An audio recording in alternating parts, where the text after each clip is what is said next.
राम राम दोस्तों।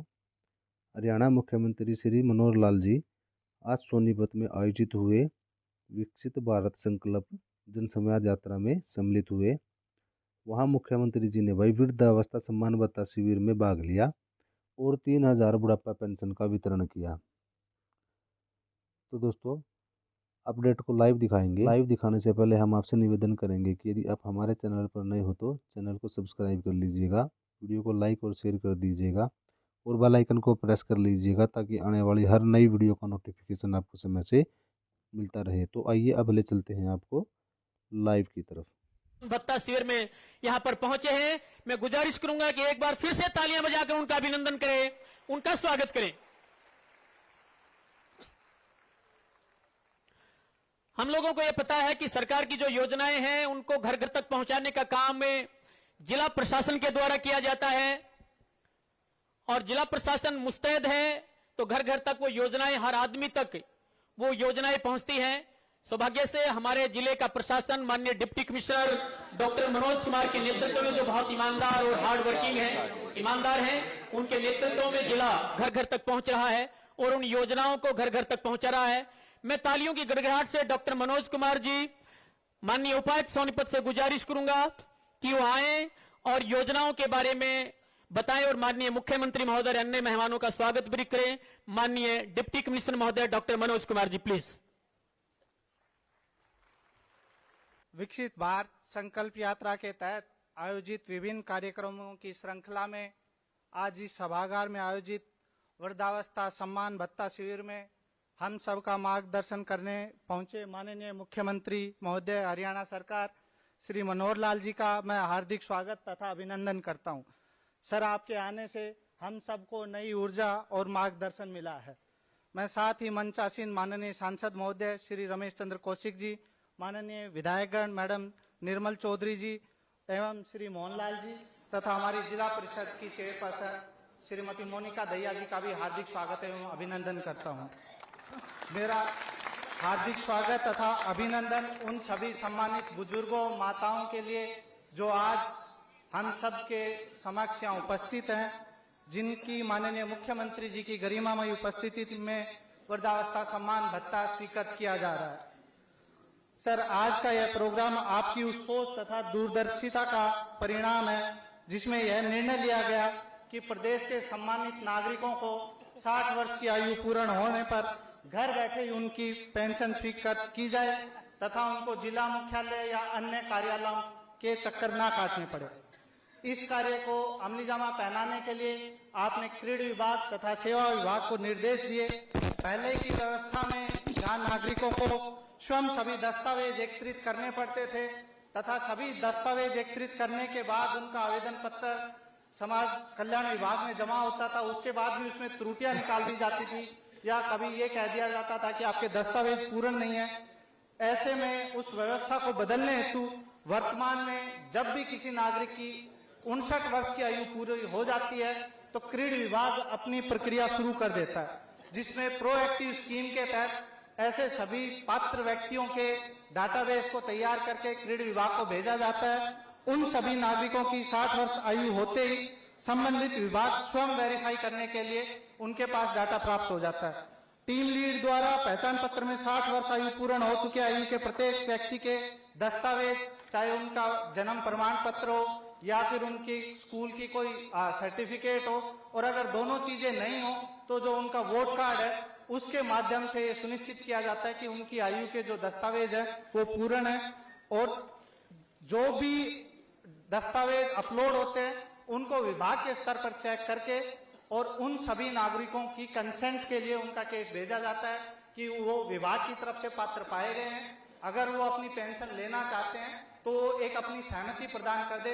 यह प्रक्रिया भी घर बैठे हुए ही की जाती है, किसी भी नागरिक को कहीं भी जाने की जरूरत नहीं होती।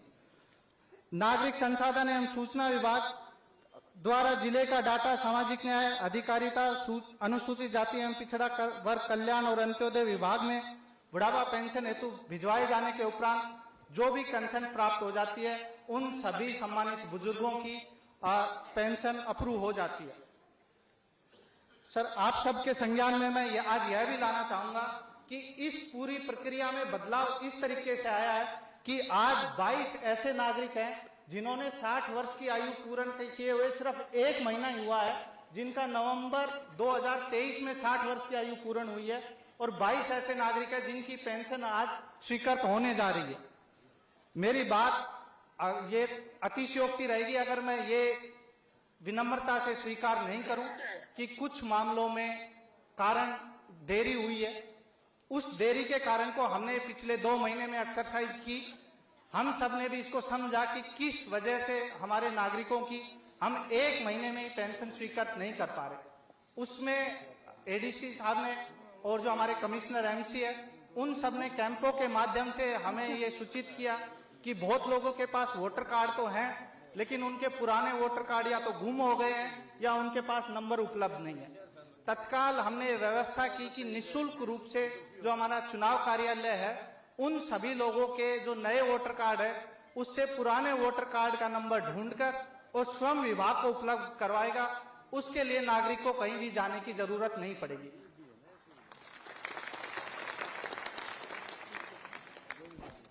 सर, हमने लगभग हर गली मोहल्ले में, एक गांव में भी कई कैंप लगाए, जिससे कि सभी नागरिकों को उनके घर के आसपास, उनकी रिहायश के आसपास ही जाकर उनके दस्तावेज पूर्ण करवाए जा सके। जो हमारे पीपीपी के ऑपरेटर थे, उन सब ने स्वयं वो डाटा अपलोड किए, और जिसकी वजह से जो पहले हमारे महीने में लगभग 500-600 पेंशन स्वीकृत हो पाती थी, हमने इस कैंप के बाद एक ही बार में लगभग 3200 पेंशन आज स्वीकृत होने जा रही हैं। तो उन सभी लोगों का जिनके दस्तावेज पूर्ण हुए हैं, उन सबको हमने आज आपकी गरिमामय उपस्थिति में हम आपसे स्वीकृत करवाने जा रहे हैं। सर, इस पूरे प्रोग्राम में मैं ये भी कहना चाहूंगा कि ये एक शुरुआत है। हमने अब जो कमियां थी, जहां जटिलताएं थी, वो सब प्रोसेस की समझ ली है, और हम सब मिलकर क्रीड़ विभाग, अतिरिक्त उपायुक्त की अध्यक्षता में तथा सेवा विभाग इस बात के लिए अब कृत संकल्प है कि जो भी नागरिक 60 वर्ष की आयु पूर्ण कर ले, उनको 1 माह के अंदर ही हम उनकी पेंशन स्वीकृत करते। और ये सेवा प्रदान करने का एक सिक्स सिग्मा जो हमारा स्टैंडर्ड कहा जाता है कि बिल्कुल सभी लोगों को एक समयबद्ध तरीके से और बिना किसी कठिनाई के सेवा प्राप्त हो चुकी है, उस दिशा में बढ़ने की ओर आज हमारा एक पहला कार्यक्रम है। हम कृत संकल्प है और हम आपको विश्वास दिलाते हैं कि हम उस स्टैंडर्ड को अचीव करेंगे। आज आप यहाँ पर आए, आपका बहुत बहुत आभार, बहुत बहुत धन्यवाद। मैं उन सभी सम्मानित बुजुर्गों, माताओं को भी अपना बधाई देना चाहूंगा जिनकी आज माननीय मुख्यमंत्री जी की उपस्थिति में पेंशन स्वीकृत हो रही है। जय हिंद, जय भारत। और हमारे बीच में आज हरियाणा के यशस्वी लोकप्रिय मुख्यमंत्री श्रीमान मनोहर लाल जी हमारे बीच में मौजूद हैं। आइए एक बार पूरा सदन जोरदार तालियां बजाकर उनको आमंत्रित करें, हमें संबोधित करें। हाथ खड़े करके जोरदार तालियां बजाकर माननीय मुख्यमंत्री महोदय श्रीमान मनोहर लाल जी प्लीज।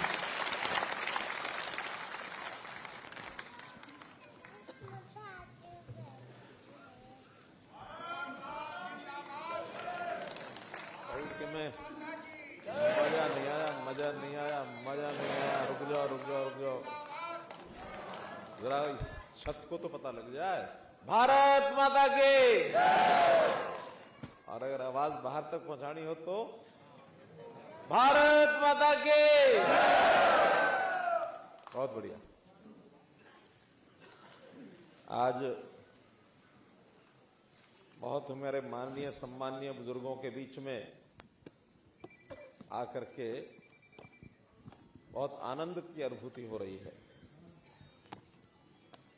इस मंच पर हमारे बीच में हमारे यहाँ के सांसद श्री रमेश कौशिक जी, हमारी विधायक बहन निर्मला चौधरी जी, भाई मोहनलाल कौशिक जी, और हमारी जिला परिषद की चेयरमैन बहन मोनिका दहिया जी,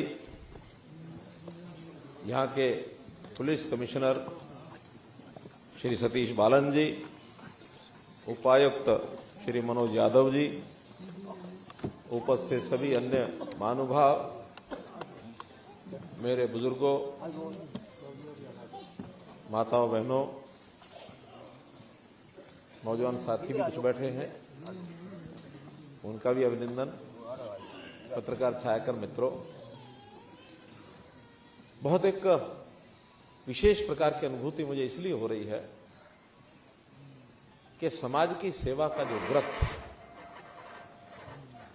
हमने वर्षों पहले लिया था, जिसके ऊपर चलने के लिए मन में एक विचार आया था कि लगातार पूरी उम्र, पूरी आयु इस समाज की सेवा में कोई कमी न रह जाए, आज उसकी अनुभूति मुझे हो रही है।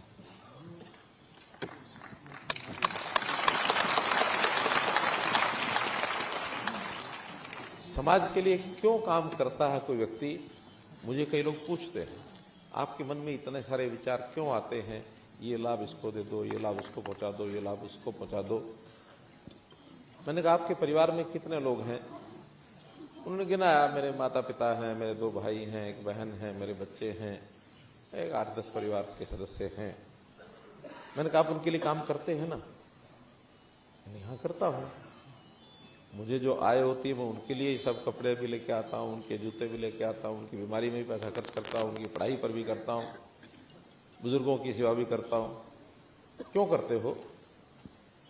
अगर मेरे अपने रिश्तेदार हैं तो पैमाना क्या है, जो रिश्तेदार है उसकी सेवा करो। अब ये भाव मन में लाने के लिए जब हमने विचार किया कि मेरे पास हरियाणा की जिम्मेवारी आई है मुख्यमंत्री के नाते, तो क्या मैं ये 2 करोड़ 80 लाख लोगों को अपने परिवार का सदस्य नहीं मान सकता?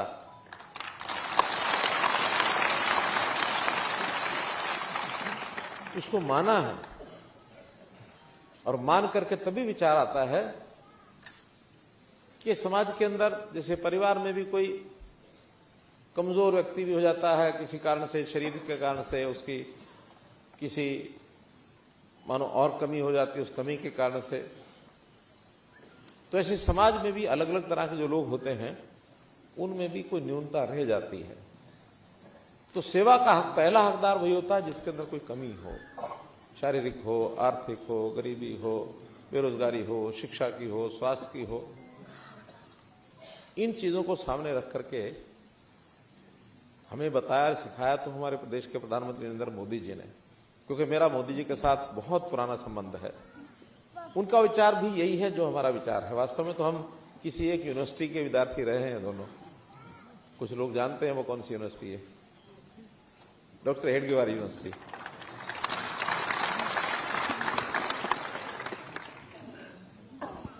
तो वहां सिखाया ही जाता है कि समाज अपना है, समाज के साथ प्रेम करो। हम लोग आगे बढ़े। सबसे पहले तो यह आया कि समाज में जो बीमार हो जाते हैं व्यक्ति, उनका आर्थिक स्थिति परिवार की अच्छी नहीं होती है, तो कोई ना कोई पैसा खर्च होता है, कोई योजना बनाई जाए। तो प्रधानमंत्री जी ने योजना दे दी, क्या? आयुष्मान भारत। उस आयुष्मान भारत में हर ऐसा गरीब परिवार जो बीपीएल जिसको हम कहते हैं, उसका 5 लाख रुपए का बीमा, घर में कोई बीमार हो जाए उसका खर्च सरकार उठाएगी। उस योजना में हरियाणा के 15 लाख परिवार, 15.5 लाख परिवार आए। हमें लगा कि नहीं, हमारे यहां गरीबी की रेखा की जो लिमिट है वो 1,20,000 की बजाय हमें थोड़ा ऊपर करनी चाहिए। तो हमने उसको 1,80,000 कर दिया, और 14 लाख परिवार आ गए, तो हमारे यहां 29 लाख परिवार हो गए।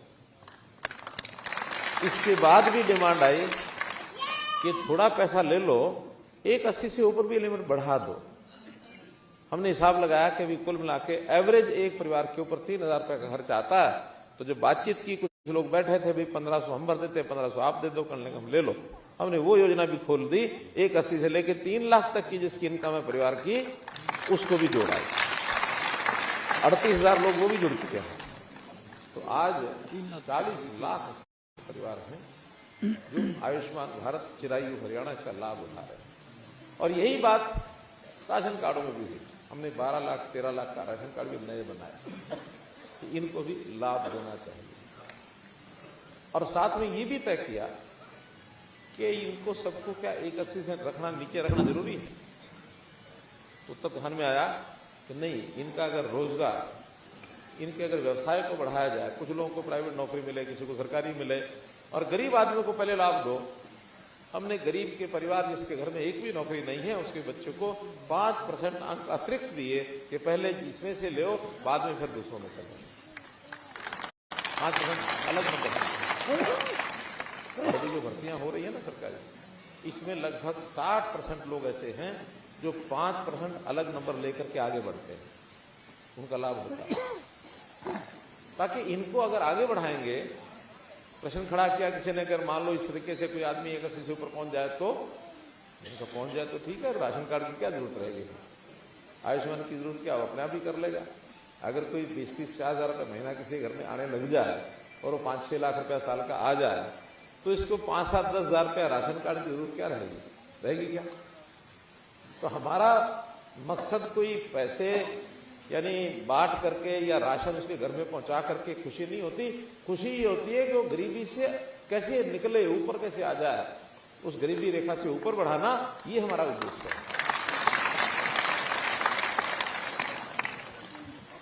बहुत से लोग कहते हैं कि आपकी तो अमुक चीज में संख्या घट गई, हमको खुशी है। बीमारी हरी करने वाले लोग अगर कम हो जाए, स्वस्थ लोग बढ़ जाए, क्या दिक्कत है।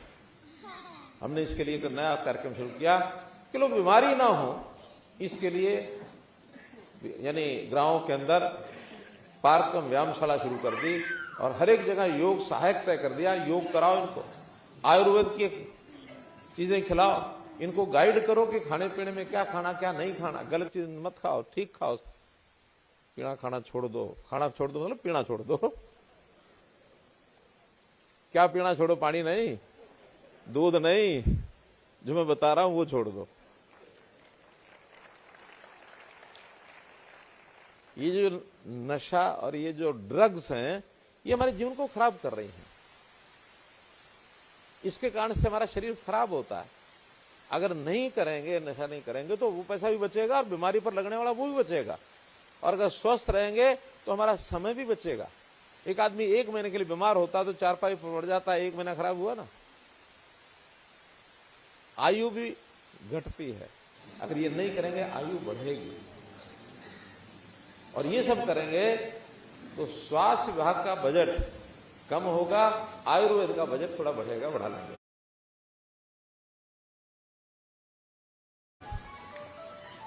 मेरा कहने का मतलब यह है कि हर चीज पर हम विचार करते हैं। उसमें से जब विचार आया कि बुजुर्गों की जो पेंशन है, ये भी इसकी कैसे कम से बढ़ रही है, आपको पता ही है। 2014 में हम आए थे, उससे कुछ समय पहले ही उन्होंने घोषणा की थी, 1 साल पहले 1000 रुपए की, उससे पहले 600 रुपए थी। हमने आते ही 1000 रुपए से 2000 की, 2000 से 3000 कर दी, यानी 10 साल में 3000 हो गई। बोलने को कुछ और भी बोलेंगे लोग, हम आएंगे तो ये कर देंगे, हम आएंगे तो वो कर देंगे। अरे भाई, सारा हिसाब का तो देखना पड़ेगा ना कि अपने पंजाबी में कहते हैं पुन्नी। पुन्नी क्या होती है? अपनी जो पोटली, अपनी पोटली में पैसा कितना उतना ही तो लगा पाएंगे। पोटली का पैसा जैसे घर में महिलाएं लगाती हैं, सरकारें भी वैसे लगाती हैं। हमारी पोटली में पैसा कितना है, उसको कहते हैं बजट। बजट में जितना पैसा होगा उतना ही तो दे पाएंगे। अब कहने को नारे लगाने वाले पता नहीं क्या क्या लगा रहे हैं। अरे ये करना था उस समय कर लेता ना जब आप राज में थे, उस समय क्यों नहीं किया? तो हम एक एक चीज को आगे बढ़ते हुए अपने प्रदेश का स्वास्थ्य भी ठीक रहे, लोगों का स्वास्थ्य भी ठीक रहे, और हम किसी के आगे हाथ भी ना फैलाए। ये हमारा पड़ोसी प्रदेश है पंजाब, घोषणाएं कर देता बड़ी बड़ी, और फिर कटोरा उठा करके केंद्र सरकार के पास चला जाता, मुझे उसके आधार पर।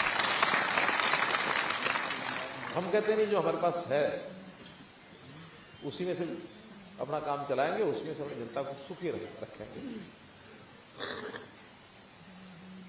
पैर उतना ही फैलाओ जितनी क्या कहते हैं,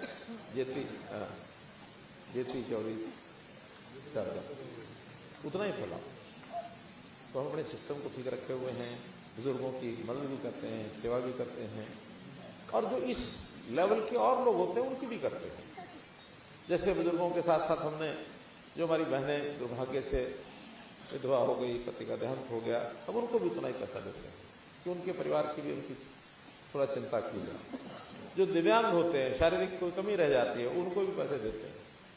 और पिछले दिनों में अचानक जो हमको ध्यान में आया कि कि भी जिनकी पत्नी डेथ हो गई, जिनके पति की डेथ हो गई, विधवा को दिया, जिसकी पत्नी की डेथ होगी उसका, हमने कहा उसकी भी लगा दो। 40 साल के बाद अगर वो दूसरी शादी नहीं कराता तो उसको भी पेंशन देंगे 3,000। और फिर कुछ लोग ऐसे भी होते हैं जिनकी किसी भी कारण से, चाहे महिला हो चाहे पुरुष हो, शादी नहीं होती थी, 45 साल के बाद उनकी भी लगा दो, वो भी कर दो। हाँ, आय की सीमा जरूर हमने रखी है कि इस आय से ज्यादा हो तो फिर नहीं देंगे। वो इसलिए भी रखी है, कुछ लोग उंगलियां मेरी तरफ करने लग गए थे, उन्होंने अपने लिए बनवाई। मैं कहा नहीं, मेरी आय उतनी उससे ज्यादा है, मैं उस सीमा में नहीं आऊंगा।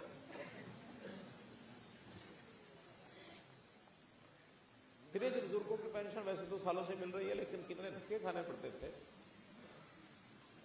जुतियां टूट जाती थी, दफ्तरों के चक्कर काट काट के कोई सुनता नहीं था, कई साल तक उनकी पेंशन बनती नहीं थी। हमारे पास, हमें भी शुरू में ध्यान में आया कि कई साल तक लोग घूमते रहते हैं, दरखास्त लेके, दस्तावेज लेकर के दफ्तरों में चक्कर काटते हैं, फाइलें बनी। हमने कहा नहीं, 60 साल का हो जाए उसी दिन कोई एक सरकारी आदमी घर जाना चाहिए, केवल एक फार्म कागज ले लो, उस पर साइन करा के ले आओ।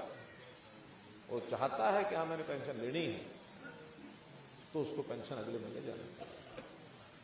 और उस नाते से इस प्रदेश में मई 2022 में हमने कार्यक्रम शुरू किया था। इस 1.5 साल में 1,12,000 लोगों की पेंशन जो है ऑटोमेटिकली ऐसे बन गई, 1 लाख लगा। उसी में से आज 3,000 लोगों को पेंशन आज दी जा रही है। आज उनके सर्टिफिकेट बन गए हैं, अगले महीने ये पेंशन उनके खाते में पहुंच जाएगी। अगले महीने क्या, 7 तारीख को, इसी महीने, अगले महीने। तो ये सारा एक कार्यक्रम होता है महीने भर का, तो अगले महीने से पेंशन सब बनेगा। एक और भी विषय थोड़ा सा मैं ध्यान कराता हूं, क्योंकि हमारे यहाँ मीडिया के मित्र भी हैं, वो भी ध्यान कर लेंगे कि वेरिफिकेशन बहुत जरूरी है। जैसे 60 साल की उम्र हो गई कि नहीं, जरूरी है, क्योंकि 8 साल पहले हमको ध्यान में आया कि कांग्रेस के टाइम के ऊपर कुछ लोगों ने 50 साल, 52 साल, 48 साल, 55 साल को उन्होंने पेंशन बढ़वा ली, और जब उसका वेरिफिकेशन हुआ तो फिर डिपार्टमेंट ने कहा कि नहीं, वापस लाओ, रिकवरी निकाल दी उनके ब्याज समेत। आखिर मैंने आके रोका, मैंने कहा भाई वापस लेने का ये तरीका ठीक नहीं है। अब जो ले गए, गलती कर गए, गलती हो जाती, किसे भी हो जाती है, आगे सावधानी बरतो कि 60 साल से पहले बने नहीं। और जिनसे आप वापस मांग रहे हो, इनका जिस दिन ये 60 साल के हो जाएंगे उस दिन से जो पेंशन देनी है, आधी इनको देते रहो, आधी पिछले वाली काटते रहो। क्योंकि उस टाइम तो अगर मान ₹100 भी लिए होंगे तो अब तो 3,000 का आधा भी 1,500 हो जाएगा। 1,500 उनके कटेंगे, 1,500 तो मिल जाएंगे। अब जब तक कटते रहे तब तक, जब तक पूरे ना हो तब तक काटते रहो। और भाई अगर कुछ रह जाए और वो आदमी ना रहे, कोई बात नहीं, उसको छोड़ दो। पिछले परिवार के लोगों से नहीं लेने की, इससे भी ये सुविधाएं देनी पड़ती हैं। साथ में इनकम की एक लिमिट पहले होती थी कि जो बुजुर्ग हैं, पति पत्नी, उनकी इनकम 2 लाख रुपए साल से ऊपर नहीं होनी चाहिए। हमें लगा कि 2 लाख कम है, हमने उसको आके 3 लाख कर दिया। जब 3 लाख रुपए की इनकम अगर है, उससे नीचे है तो पेंशन देंगे, उससे ऊपर है तो नहीं। क्योंकि 3 लाख से ऊपर का मतलब यह है कि उसको 25,000 रुपया महीना कहीं ना कहीं से आ जाता है। 25,000 महीना जब अपना ही कमा रहा है तो फिर इस 2-3 हजार की जरूरत है क्या महीने की? क्यों, काम चल जाता है ना। तो कुल मिलाकर के, और एक और भी चीज, उनके हम एड्रेस भी चेक करते हैं, उनके जो आईडी कार्ड भी, वो क्या आधार कार्ड भी चेक करते हैं। कहीं कहीं फर्जीपना भी चल जाता है, फर्जी केस भी बहुत ध्यान में आए हैं। कहीं कहीं पड़ोसी प्रदेशों में, पंजाब के, यूपी के, राजस्थान के, ये लोग भी आकर के अपने किसी रिश्तेदार के घर में एड्रेस बनवाया और आके ओल्ड एज पेंशन लेने लग जाते हैं। रहते वही हैं अपनी अपनी जगह, क्योंकि वहां तो कम मिलती है, 1,000 रुपया, 600, 800, यहां 3,000। थोड़ा ये आधार से मिलेगी तो एक ही जगह से, चाहे वहां से लो चाहे यहां से लो, लेकिन वहां 1000 छोड़ देंगे 3000 ले लेंगे, ये बात अच्छी नहीं है ना। तो गलत आदमी पेंशन ना ले जाए इसके लिए लगातार उसकी वेरिफिकेशन भी करते हैं। और अभी कुछ ध्यान में आया हमको कि 25-26 हजार लोग ऐसे हैं जिनका आधार कार्ड कुछ और है और बैंकों के नंबर बदल करके कुछ ना कुछ गड़बड़ होगी, बैंक के उनके नंबर मिलते ही नहीं। जो हमारे पास आधार कार्ड है उसका बैंक का अकाउंट नंबर कुछ और है, लेकिन ओल्ड एज पेंशन वो किसी और बैंक के अकाउंट में जा रही है, और उनका ट्रेस किया तो वो आदमी उन जगह पर उन पतों पर रहते भी नहीं है। कई तमाशे आते हैं। तो हमने कहा कि ऐसे लोगों को कि अगर पेंशन मानो इस महीने नहीं आती है तो बैंक में आकर के अपनी हाजिरी लगा के जाए। बैंक में आएंगे, हाजिरी लगाएंगे, उनका एड्रेस बदल गया है या अकाउंट नंबर बदल लिया उन्होंने या कोई और बात हुई है, फोन नंबर बदल लिया है, तो ऐसी कम से कम हमारे पास रिकॉर्ड तो ठीक होना चाहिए ना। अगर रिकॉर्ड ठीक नहीं है तो कल को कोई भी उसका एक फर्जी मामला निकल आएगा, कल को फिर स्कैंडल बनेगा कि इतने रुपए का गड़बड़ हो गई।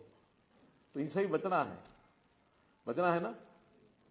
तो ऐसे जिनकी इस महीने मानो किसी कारण से नहीं आती है, 10, 20, 15 हजार होंगे, तो वो जाके बैंक में अपना वेरिफिकेशन करा के आए। वेरिफिकेशन होते ही अगले महीने 2 महीने की आ जाएगी, इस महीने की भी अगले महीने की भी। ये तो ठीक है। क्यों? पेंशन तो जिसको मिलनी चाहिए वो ठीक आदमी होगा उसी को मिलेगी ना। कोई किसी के नाम की ले जाए, ये ठीक है क्या? तो इसलिए ये वेरिफिकेशन, आज टेक्नोलॉजी का जमाना है, बहुत आसानी से लोग जो है ठीक आदमी जो है उनका भी पता लग जाता है और जो ठीक नहीं है वो भी पकड़े जाते हैं। और अब वो जमाना चला गया कि जब पेंशन हमारी ऊपर से आती थी, बीच में किसी को मिलती थी, वो बांटता था जा जाके, और जितने बट जाते थे, शाम को 5-7 पेंशन अगर बच गई तो उल्टे सीधे अंगूठे लगा के और उसका खाता पूरा करना और पैसे सारे जेब में। अब वो चल गया जमाना। अब तो वहां से अगर चलेंगे खाते में से तो सीधे किसके खाते में जाएंगे? जो पेंशन लेने वाला पेंशन होल्डर है उसके ही खाते में जाएंगे। बीच में कोई पकड़ने वाला नहीं है आपको, ना रोकने वाला है। हाँ, उस टेक्निकल में गड़बड़ कर जाए, जैसे मैंने पहले बताया कि आधार किसी का है, बैंक अकाउंट किसी और का है, अब ये कोई गड़बड़ करेगा तो कैसे की होगी, पकड़ा भी जाएगा, लेकिन इसको भी होने नहीं देंगे। और अब तो हमने यानी किसानों के खातों में उनकी जो फसल होती है उसकी जो कीमत होती है, उसकी जो पैसा आता है उसकी कीमत का, पहले तो आड़तियों के खातों में जाता था, अब सीधा किसान के खाते में। किसान अपने आप को कभी लखपति करोड़पति तो कहता ही नहीं था, अब कई किसान करोड़पति भी हो गए, लखपति भी सारे हो गए, और उल्टा सिस्टम चल पड़ा। पहले किसान दौड़ता था दुकानदार के पास, आड़ती के पास, भाई बेटी की शादी है, कुछ पैसे दे दे। वो कहना क्या करेगा कि कुछ फर्नीचर लाऊंगा, चल फर्नीचर वाला को मैं फोन कर देता हूँ, ले आ। कपड़े लाऊंगा, चल कपड़े वाले से ले आ। हलवाई लाऊंगा, हलवाई से, मेरे आदमी है सब, ले आ जाके। अब पता नहीं कितने पैसे जाते कितने नहीं जाते, वो अपना घूमता रहता था। अब जो दुकानदार आड़ती हैं वो किसानों के पास जाते हैं, भाई कि मैं पड़े हो पैसे तो जरा दे दे, मुझे जरूरत है। तो ब्याज पर लेके आता है, मतलब है तो व्यवहार, कोई दिक्कत नहीं है, लेना देना तो सबका चलता है, लेकिन सिस्टम तो बदल गया ना। तो किसानों की आय कैसे बढ़े,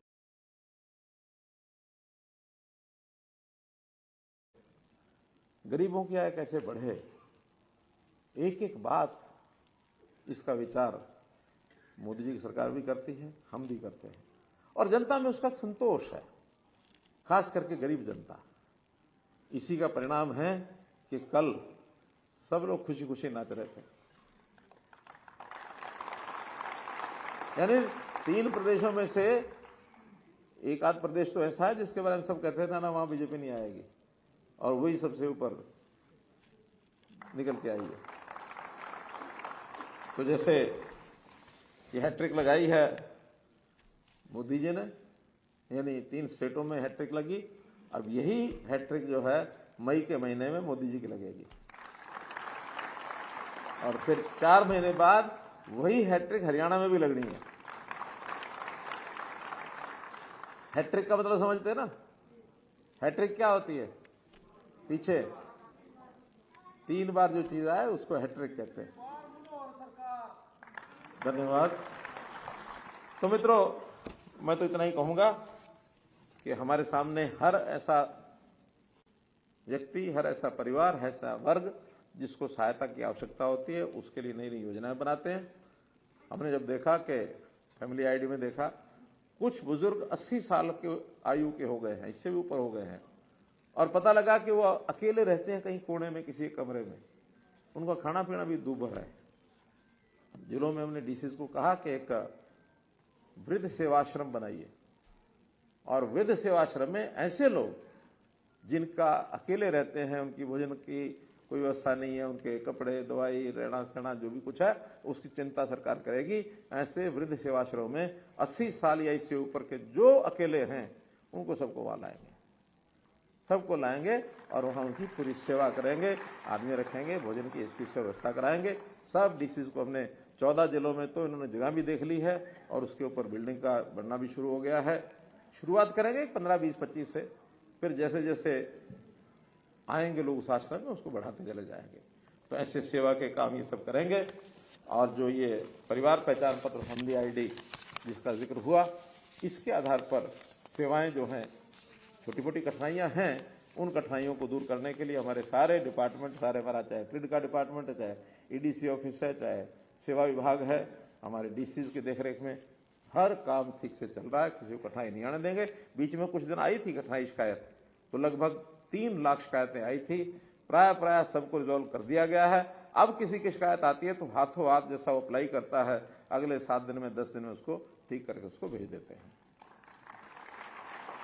तो इस अवसर पर मैं आप सब लोगों को, खास करके जो बुजुर्ग हमारे ऐसे बुजुर्ग साथी हैं, बहनें माताएं हैं, उन सबको जो आज से पेंशन का एक कार्ड इनको मिला है, अगले महीने से इनकी पेंशन शुरू होगी, इनको बहुत बहुत बधाई, बहुत बहुत शुभकामना देते हुए अपनी बात समाप्त करता हूं।